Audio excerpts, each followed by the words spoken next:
Cette attaque vient dès à présent le temps de l'enquête. 8 gardes à vue sont encore en cours ce matin, dont celle de l'assaillant. Un jeune homme de 20 ans, Mohamed Mogouchkov, de nationalité russe, fiché S pour radicalisation.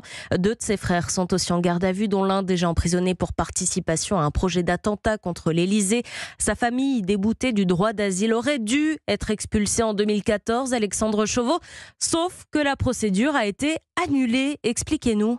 Oui, des associations rennaises d'extrême gauche qui, à force de pression, étaient parvenues à faire reculer l'exécutif. Selon nos informations, c'est le cabinet de Manuel Valls qui avait directement mis fin à la rétention de la famille. Alors parmi ces groupes de pression, on retrouve la CIMAD, mais aussi Réseau Éducation Sans Frontières, le MRAP, Mouvement contre le racisme et pour l'amitié entre les peuples, ou encore le Parti communiste français, le PCF qui avait à l'époque publié un communiqué dans lequel, je cite, il se réjouissait de la prompte mobilisation qui a su faire reculer la préfecture d'Ille-et-Vilaine.